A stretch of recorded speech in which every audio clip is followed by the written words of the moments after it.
Ate Margs, andito ako ngayon sa Japan, 8 taon na. Sa bahay na inuupahan namin ng kaibigan ko, ay madalas kami nakakarinig ng iyak ng isang bata. Minsan ay maririnig mong nagsasalita ito ng huwag mami sa Japanese.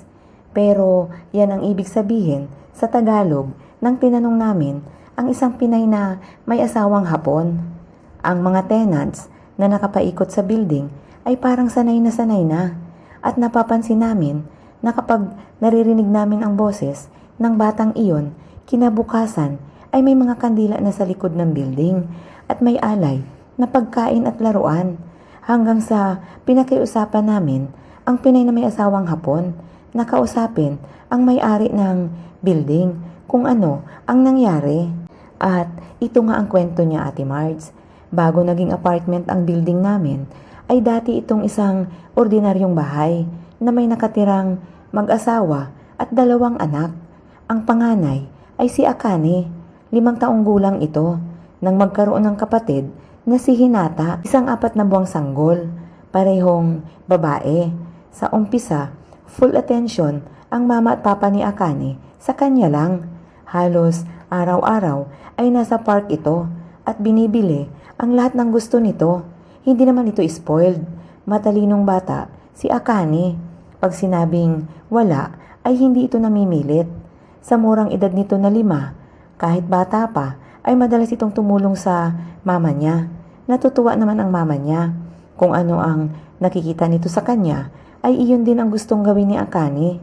Minsang naglaba, ang mama nito ay kumuha din ito ng planggana at nilagay lahat ang malinis niyang damit at nilabhan. Sa halip na magalit ang mama nito, ay natawa na lang. Nagbago ang lahat nang dumating sa buhay nila si Hinata, ang kapatid ni Akane. Sa murang edad ni Akane, ay nagtaka ito kasi hindi na siya naaasikaso ng mama niya. Para itong nagselos kay Hinata. Minsan, nanghingi ng tubig si Akane at sinabi ng mama nito na siya na ang kumuha at umiiyak si Hinata. Kumuha din naman ng tubig si Akane. Binuksan ni Akane ang TV para manood ng cartoons na paborito niya. Nang sinigawan ito ng mama niya, huwag munang manood at natutulog si Hinata. Baka magising at hindi pa siya tapos sa mga ginagawa niya. Pinatay ni Akane ang TV at pumasok sa kwarto niya. Nakaupo lang ito, wala na siyang pwedeng gawin at ang lahat ng iyon ay dahil sa kapatid niya. Minsan ay kinausap nito ang mama niya. Sinabi niyang bakit hindi na siya nito mahal. Sinabi naman ng mama niya na hindi totoo iyon. Mahal siya nito at pinaintindi niya na maliit pa kasi ang kapatid nito at kailangan ng buong atensyon. Big sister na daw kasi siya ni Hinata. Ngumiti naman si Akane. Naisip niya na big sister na nga siya. Isang araw ay nagkasakit si Akane at sinabi nito sa mama niya na masama ang pakiramdam nito at nagkataon pa na iyak ng iyak ang kapatid nito. Nanginginig na sa lamig si Akane at ang buong akala ng mama nito ay nagpapapansin-pansin lang ito sa kanya. Sinabi nitong pumasok sa kwarto at humiga. Sinunod naman ito ni Akane hanggang sa pinagpawisan na siya at nanginginig na sa lamig. Lumabas siya ulit at sinabi sa mama niya. Tiningnan lang ito ng mama niya, tinimplahan ng gatas at pinainom. Pero walang nagbago sa pakiramdam ni Akane. Lumapit ulit ito sa mama niya at sinabing nilalamig siya. Dala na din ng pagod ng mama ni Akane ay nasigawan niya ito na huwag maging selfish. Huwag daw nito isipin ang sarili lang niya at may kapatid na ito ngayon. Tumakbo si Akane sa kwarto niya at nagtalukbong ng kumot. 3:00 ng hapon, napaidlip ang mama ni Akane at nang magising ito ay laking gulat nito nang wala ang bunso nitong anak sa crib. Agad nitong tinawag si Akane na nasa kwarto pa din. Tinanong si Akane kung nasaan si Hinata. Umiling lang si Akane. Bilang ina ay alam na alam natin kung nagsisinungaling ang mga anak natin, Ate Margs. Hinawakan ng mama niya si Akane sa magkabilang balikat at inuga-uga ito at sinabing alam niyang nagsisinungaling ito. Sabihin na kung nasaan si Hinata. Umiyak si Akane at sumigaw ng wala siyang alam. Hindi tinigilan ng mama nito. Piniga siya at tinatanong kung nasaan ang sanggol.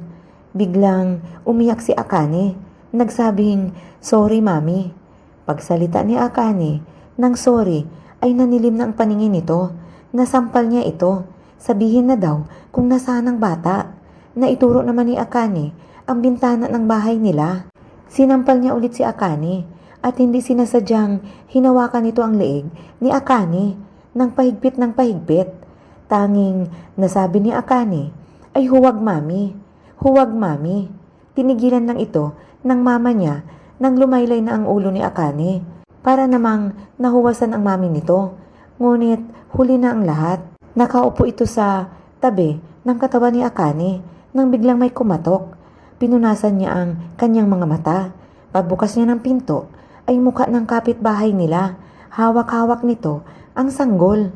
Sinabing baka daw nakawala ito sa crib at gumapang palabas. Nakita nila itong gumagapang sa kanilang bakuran. Nakangiti pang inabot ito sa mama ni Akane. Gulat na gulat naman ito. Nilapitan nito si Akane, ngunit wala ng buhay. Napagkasunduan nilang mag-asawa na itago na lamang ang pagkamatay ni Akane. Inilibing nila ito sa ilalim ng bahay at binenta ang bahay. Kaya ito ay naging apartment na ngayon.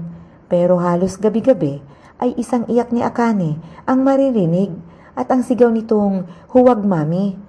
Hanggang dito na lang, Ate Margs. Mag-i-email po ulit ako. Alam niyo po kasi dito sa Japan, marami ding kababalaghan.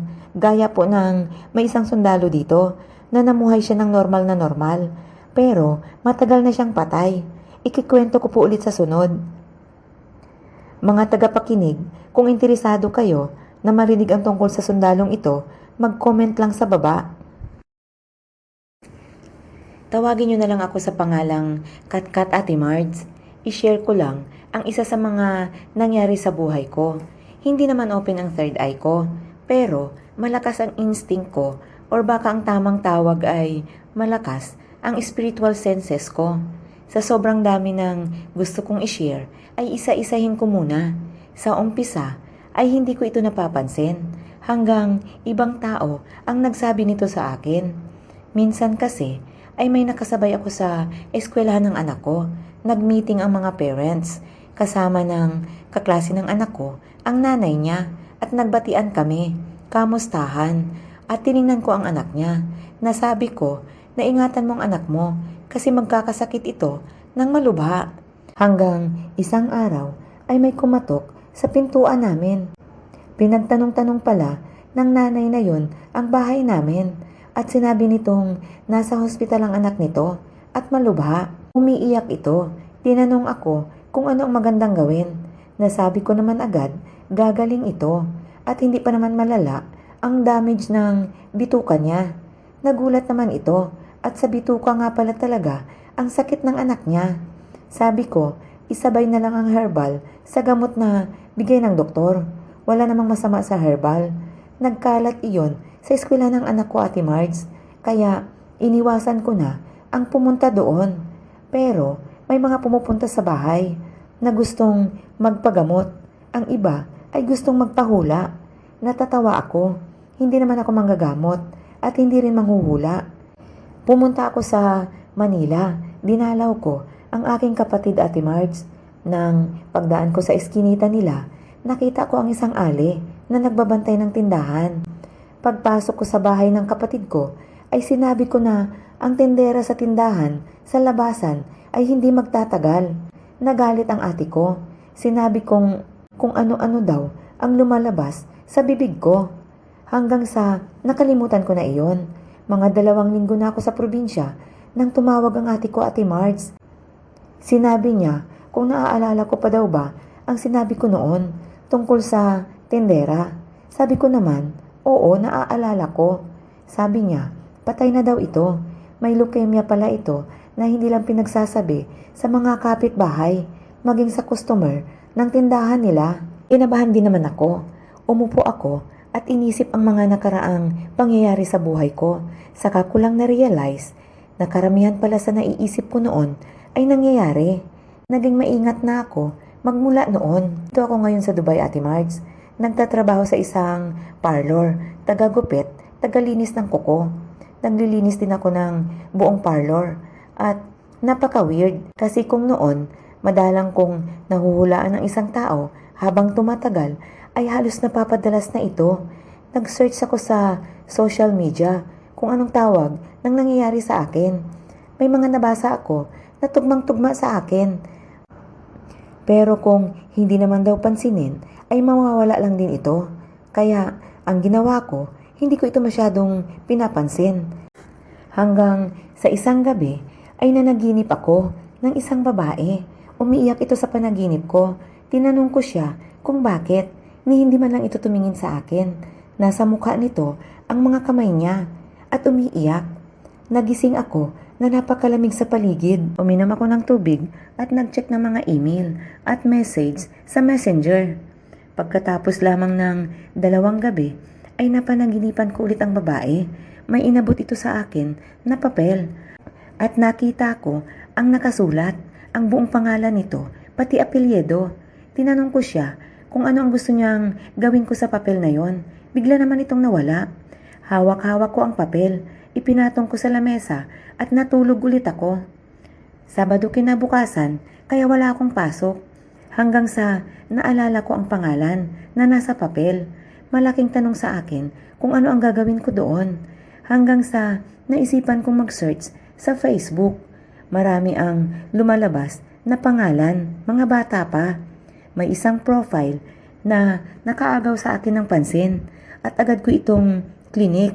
Nanindig balahibo ako nang makita ko ang comment sa profile nito. May isang nag-message, "Anak, kung nasaan ka man, umuwi ka na." Siguro ay mula ito sa nanay niya. Ang iba naman ay mga kaibigan. Nagtatanong kung nasaan na siya.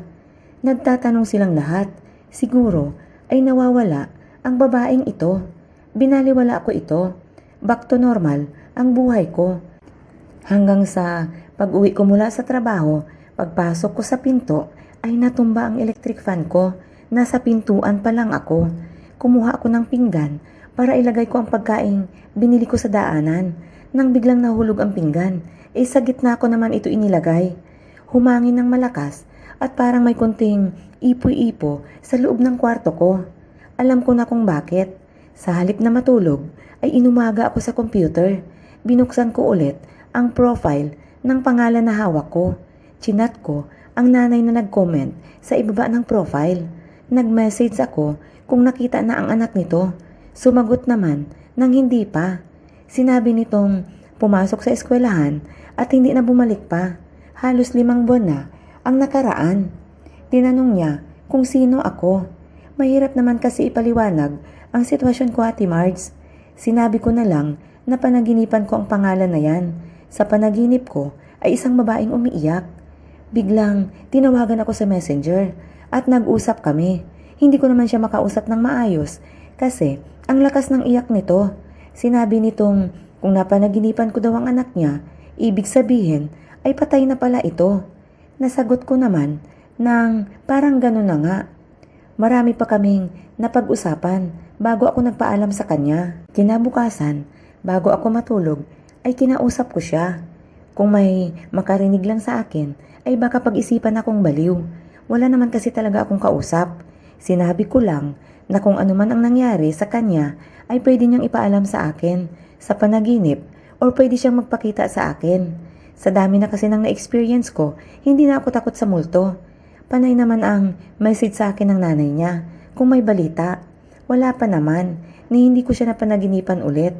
Hanggang isang gabi sa kahimbingan ng tulog ko, parang biglang may bumulong sa tenga ko. Malinaw na malinaw, may binanggit na pangalan ng isang lalaki. Pagising ko, ay kitang-kita ko na gumagalaw ang kurtina. Nagsalita akong mag-isa. Sinabi kong kung iyon ang gusto niyang iparating, ay ipaparating ko ito sa kanyang ina. Umagang-umaga ay nag-message ako sa nanay niya. Sinabi ko lang ang pangalan ng lalaking binigay ng anak niya sa panaginip. Sinabi ko din sa ina niya na hindi ko alam kung ano ang ibig sabihin. Nagpasalamat ang ina niya sa akin, Ate Margs. Hindi lang daw nila alam paano mag-umpisa. Pero may pagsisimulan sila. Magmula noon ay blinak ko na sila. Ayaw ko na ng may communication pa ako at wala naman akong kinalaman doon. Halos nakalimutan ko na ang kwentong yun, Ate Marge. At taon na din naman ang lumipas. Hanggang isang araw, pag uwi ko ay isang mabangong-mabango na pabango or bulaklak ang loob ng kwarto ko. At bigla siyang pumasok sa isip ko. Siguro ay nabigyan na siya ng hustisya. Ang dasal ko ay sana nga